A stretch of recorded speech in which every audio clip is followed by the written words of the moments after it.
everybody, welcome back to HomeRecordingMadeEasy.com and here on my YouTube channel, and this is our final video of our 4-part series around the Behringer X-Touch DAW surface control. This is where I'm going to tell you about my likes and dislikes and tell you overall what do I think of this. Now, if you did not see the other videos, you can click the link in the description box below. There's a playlist. There's 3 other videos. This is video number 4. I will say right up front, there was supposed to be a 5th video or a 4th video, and this was supposed to be video 5, where we were going to take a look at not only the X-Touch, but also with an 8-bank extender unit. However, when I went to do that video, that particular extender unit had a defect. I had to send it back. They're out of stock. I don't know when I'm going to get the next one. And I did not want to hold up this review for that because the main deal here is this unit here. The extender is really cool. It's just 8 faders with 8 encoders. So we may or may not do a video for that. If I get one in time, I will do another video and that'll be part 5. But that's why you didn't see that video if you're wondering, because I mentioned it in the other videos. However, you know, that could happen. You can get a defective unit from time to time. I don't think it's indicative of Behringer's overall quality. I will say that up front. So before we get started, again, full disclosure, this was sent to me by our good friends at Sweetwater and Behringer to have me bring this video series to you. But as we always say in every single video, but I'm obligated to say it here again, they don't get the chance to see the video. They don't tell me what to say. Uncle Dave is going to be honest with you and tell you what I like and what I don't like about this product. And like with all the products that I do on this channel, including all the DAW controllers that we've looked at over the last 18 months, there are things that I think can be improved. And there are things about this unit I think can be improved. And I'm going to be straight with you and tell you my honest opinion. So I'm not paid for the video, but I do get the gear. So just so you know, it is sponsored in that way. And thank you, Sweetwater, and thank you, Behringer. And a double thanks to Sweetwater, because without people like Sweetwater, this review doesn't come to you, because I was not going to go out and buy this to do the review. You guys asked me to do the Behringer X-Touch. It wasn't one on my radar to do. And if it wasn't for Sweetwater, this review wouldn't be here today. So thank you, Sweetwater, for allowing us to do that. Again, all the affiliate links in the description box below are my affiliate links, blah, blah, blah, blah, blah. Like, share, subscribe. Go out to HomeRecordingMadeEasy.com, get your free mixing course. Stay till the end of the video. You're going to get something else for free. Okay, enough blabbing. Okay, so let's talk about this. Overall, before we get into the exact pinpoint likes and dislikes, I will say overall, it's a good product. It's better than I thought it was going to be. I think I said that in the unboxing video. Generally speaking, my experience with Behringer from many, many, many years ago, haven't done anything in the recent years. Most of their stuff, my impression of it, cheap garbage. I don't think that's the case anymore. That might have been the case in the past, maybe with certain really cheap products. This is not that. I'm a little surprised that it's built a little better than I thought it was going to be. Functionality-wise, it's pretty good. From a price point perspective, compared to the other ones we've done on the market or done in the last 18 months, with all the different ones that we've looked at, this is probably a direct competitor to something like the PreSonus fader port. We'll talk a little bit more about that. Price-wise, I think they're about the same, or within $100 of each other. But I believe this is the cheapest one on the market from a price point of view. So, bang for buck, quality for dollar, I think it's pretty good, and it's better than I thought it was going to be. Okay, so I will say that. I do generally think this is a good product, but there are some things we need to talk about. So first, let's talk about the likes. What do I like about this thing? Hello, friend. I hope you're enjoying this video. You know, our YouTube analytics has been telling us that nearly 70% of you that watch these videos are not subscribed to the channel. So if you would do me a favor, please hit that subscribe button and hit the notification bell. It really does help Uncle Dave out. I appreciate your support. Thank you so much. Now let's get back to the video. Okay, overall, build quality pretty good, as I said. Faders feel nice and smooth. They are super responsive. All of the buttons have a nice, satisfying click. The rubberized ones, including the transport ones, they do have a really nice clicky feel to them. It doesn't feel cheap. The overall build quality is metal. The sides are plastic, which I don't kind of like, but it looks good. It's got a nice fit and finish, with the exception of one area, which we'll talk about in the dislike section of this, okay? Next thing I love, now I wouldn't say like I love this, and this is one of the things I like about this one over any other DAW controller that we've looked at, with the exception of the Icon QCon Pro X, is this nice digital readout up here that you can change from bars and beats to times, minutes, and seconds. I love that. I just think it looks cool. And even on the single, what do they call it? The one touch or the X-Touch, the one single fader unit, right? Has that. I think that's really cool. I like that. It looks classy. It's nice. It's easy. I liked it on the Icon QCon. All the other ones, like by Softtube and PreSonus and SSL, none of them have that. So I kind of like that. That's the thing I really, really like. I also like the fact that it is pretty compact compared to something like the Icon QCon Pro X. It is a little bit bigger and a little bit chunkier than something like the PreSonus fader port. I think I could put some images hopefully up on the screen here at editing to show you kind of the side angle and kind of how it sits on my desk here. But overall, it's fairly compact. It doesn't take up a massive amount of real estate, unlike the Studio Live that we looked at, unlike the Icon QCon Pro X. It is fairly compact. I'll use the word fairly compact. I think the PreSonus fader port might be a little more compact. But where I like about this is the faders are nice and big and they're smooth and they got nice space between them. I think these are probably the largest fader caps of any one of the controllers that I've tested. I don't know that for absolute certainty, but I think it is. I think it is. So it is spread out a little bit more. Therefore, it takes up a little more room, but I like that. The other thing that I like about this, which most controllers don't got this together, I think the SSL one does. However, in this section here, we have all these buttons and you have all the printing, the screen printing to tell you what the buttons do, are very easily read. They're not backlit, but they don't need to be. I am sitting here in almost the dark in order to not have too much exposure on this for the overhead camera. I am in a very, very, very, very dim lit room right now, even though it may not look it on camera. And I can see the writing on this stuff absolutely clear. I don't need to, lean over or look around. That was something like on the Softtube Console 1 was horrible. Can barely read what's going on. Okay, the PreSonus fader port's a little bit better. Even the SSL UF8, if I remember right, you can go back and watch the videos and see what I said. But from my recollection, it was even a little challenging to read, maybe on certain areas of the unit. This unit, nowhere on this is it challenging to read. Even way up here at the top, it is clear as a bell. It looks great from that respect. And that's important. When you're sitting here and you're trying to reach, if you got to reach over and look over and kind of squint your eyes and figure out what buttons you're touching, that's a nightmare. This, you don't have to do that, which makes things quick. I like that. Another that I love about this, even though, as I said, we, at least at this point, have been unable to use the extender unit, this is the only other control surface to the Icon QCon Pro X where you can buy a bank of 8 extenders. I think maybe the Avid stuff is like that as well. We have not looked at any of the Avid S stuff because it's too expensive and I'm not a fan of Avid and I'm not a fan of Pro Tools. So I won't look at their stuff even if they want to send it to me. And again, I don't mean any disrespect to the people that have them. I'm sure you love them. I don't like their stuff and they're too expensive. They're way out of the price bracket. I feel like it's absurd for what they charge for their stuff. I digress.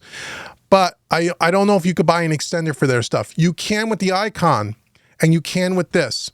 You can't with the SSL UF8. You cannot with the PreSonus fader port. Now you can daisy chain their units together and you can put 32, 40 faders, whatever it is. But then you always have the master section on every single one of those. And that takes up more real estate. I love the fact you can put the extenders on this. And I've also been told by some of you in the comments section on some of the, I think on the unboxing video where I was complaining about the side pieces and that when you put them together, it doesn't look like one unit. Some of you clever cats went out there and took off the side pieces and kind of, married them together. And I even seen one person put them together and then take black electrical tape and put it right down the seam so it looked like it was one big unit. Pretty clever. So you can do that. And I like the fact that you can use the 8, you can use extenders. And I think you could put up to 32 of these things. It may be more than that. My fault here. Uncle Dave doesn't know the exact number of how many of those extenders you can put on. I think in the manual, I've seen up to 3 extenders with this. That would give you 32 faders, but you might be able to do more. Check the Sweetwater description there and see if they give you that information. Or if somebody knows in the comment section, let me know. However, if you put 3 extenders on this and let's say kept this in the middle and then put a couple extenders to your left and a couple extenders to your right, you're taking up your whole 6-foot desk. So you could build this as a centerpiece of your studio. You could, if you like this Behringer product and you like the X-Touch line, you can daisy chain a bunch of these together, which is awesome. I love that. Again, you don't get that with the fader port. You don't get that with the UF8, but you can daisy chain those together, but you get the extra master section. So that is all the likes. Generally, overall, it's a good product. Generally, overall, it's better than I expected it was going to be. Now, let's talk about the things that I don't like about this product, the things that I think could be improved. And again, I will say, at least one time, but probably multiple times, some of these things, every single one of the controllers have the same issue. And some of these are just personal pet peeves of mine. But this is my opinion. Some of these things may not bother you at all. None of these things, I don't think, are a showstopper if you're interested in this product. I wouldn't say don't buy this product because of this area. I wouldn't say that. I just want to tell you what I think, because hey, that's why you're here.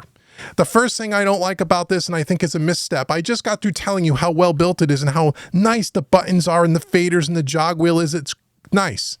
And then you get up to these encoders, and these encoders, I'm just going to say it, feel like cheap. They feel flimsy. They feel cheap. They work. If you're going to just use it like a normal human being and you're not going to manhandle the thing to death, is it going to break on you? Probably not. But the rest of the unit is built at I feel, a better quality level than this. The one thing I will say about the fader port is the fader port uses all metal encoders. They're not as big as this, but they feel just as good as this. This has a nice little clicky click when you turn it. So it's ratcheted, it feels good. They're push turns. They work, but they feel cheap. And over time, is that going to be a problem? There's a lot of slop in these things. I can't believe they did that. And on the extender unit as well, same thing. The fader feels really good, even though there's plastic fader caps. All these units have plastic fader caps, but this feels way better than these. That's the first thing I don't like. Again, is it a showstopper? Probably not. Just be aware. Out of all the encoders on all the controllers, on every one that I've looked at, these are the cheapest ones out of all the brands I've looked at. The other thing I don't like, and again, with the exception of the SSL UF8, who got this right, no one else gets this right. This thing, when it's sitting flat on the table, is at not the very good angle if you want to read the LCD screens, your scribble strips. I propped this up with some foam. I think I said that in the last video. Again, I'll put a picture or something up there to show you that underneath the front. Not a big deal, but the angle of this is wrong. I wish they would have included or would include some kind of adjustable feet that you can put on the bottom, just like the SSL UF8. That's something that they did that's brilliant. Even the PreSonus fader port, I had a prop step under it. Even the Softube Console 1. Well, Softube Console 1, you can buy an external stand to put it in, but the fader section, same thing. Everything lays flat. They should be angled up a little bit. Okay, that's just my opinion. But again, may not be a big deal for you, and you can just stick a piece of foam under it. But I just thought I would mention it. The other thing I don't like about this, and I mentioned this in the last video when we talked about how to program your function keys, none of these keys light up when you press them. None of them do. The only one that does here are the encoder assign keys. You see how these are backlit? To me, that's how every key should be. Now, again, maybe that's just a cost thing, and maybe that's, again, something that, again, this probably comes in at the least expensive out of all the units that we looked at, or it's in that bracket. Maybe that's a cost thing. I would love to see all these things light up.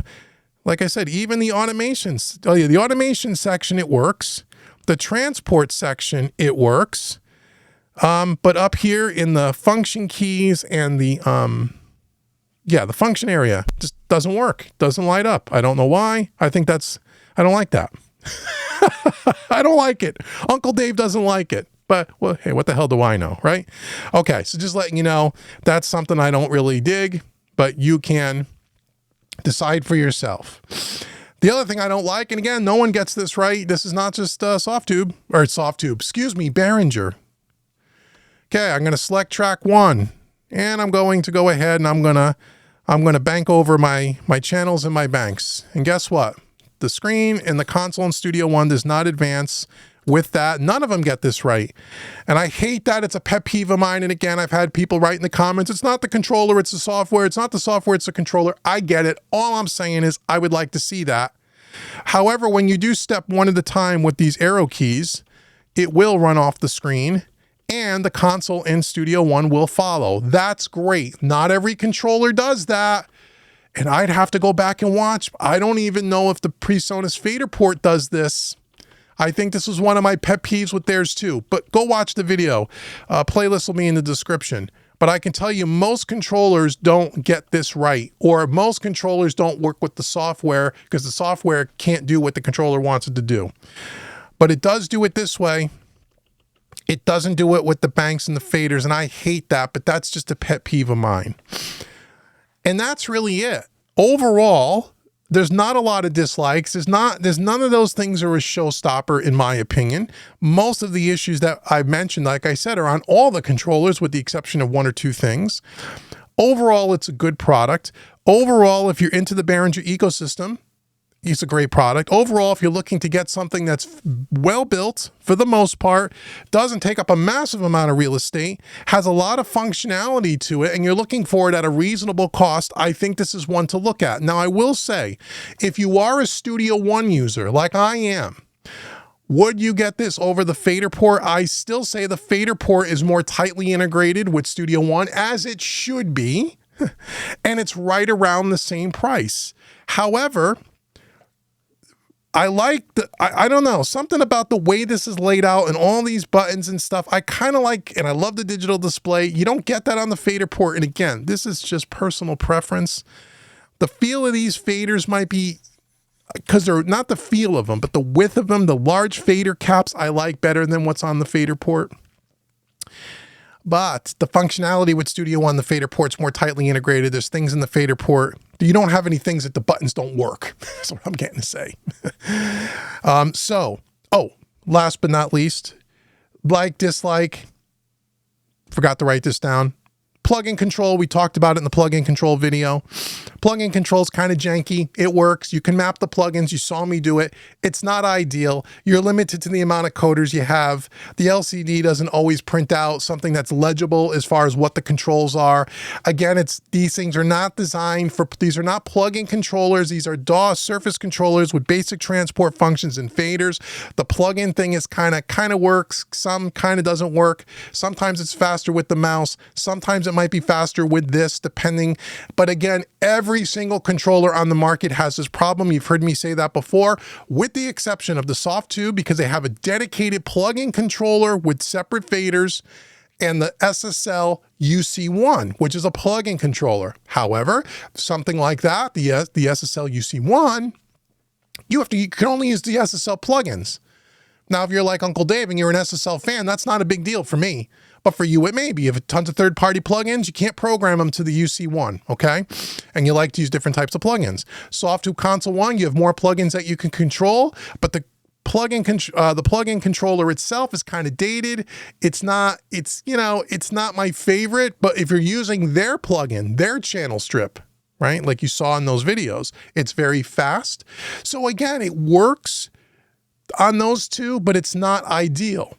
Can you map plugins to the fader port? Yes. Is it any better than this? No. Is this any better than that? No. Can you map plugins to the SSL UF8? Yes. Is it any better than this? No. Is it any worse than this? No, it's the same. So for plugin control, or even the Studio Live, which is terrible at plugin control, it's great for everything else, terrible for that. But these are not that, okay? But I will still say this, and then we'll wrap up this video. The one thing that I think all these companies are missing the boat on is the thing that you do the most when you're working in a DAW. The thing that you do the absolute most in a DAW is opening and closing and tweaking plugins, not faders, touching plugins, opening plugins, closing plugins, manipulating plugins. That's what you do most than any other task in the DAW, in my opinion. And therefore, it would be great if one of these companies would come up with a DAW controller that can be used with any plugin and make it a lot less clunky than this, okay? SSL's got a great one for their plugins. Softube Console One has an okay one for their plugins. They're the leaders in that group. But no one has come up with the right plugin controller for 2022, 2023. Nobody. If anybody wants to talk to Uncle Dave, because I have a lot of great ideas on what that plugin controller could be, reach out to me. Anyway, overall, I'm more impressed than I thought I was going to be. So that's my opinion. That's the likes and dislikes. If you like the Behringer X-Touch ecosystem, I don't think you would go wrong buying this. One other thing, and then we'll wrap this up. Don't you love being here at Uncle Dave's Story Time? He just loves to talk. Someone made in one of the comments on a recent video, and if you're watching this, you're absolutely correct. And I've said this, but he made a good point. It's worth saying again.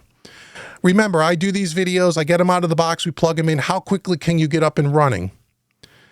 His point was, and he's absolutely right, and I've said this before, once you work with these controllers and you get the muscle memory down and you customize it to your workflow and you remember what all the buttons do or you label what all the buttons do, you are going to become very fast at working on any of these controllers, which is not something that I do in these videos. And I told you that.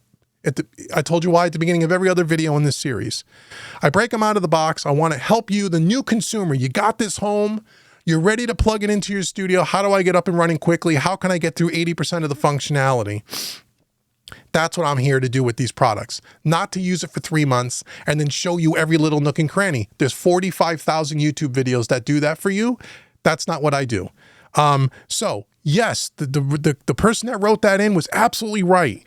That all these controllers, when you work with them for a while, you'll get more proficient at it and you will enjoy it more. Okay, so just realize that none of these things are plug and play and everything just works flawlessly. You don't have to get out the manual, search online and figure out what some of these things do.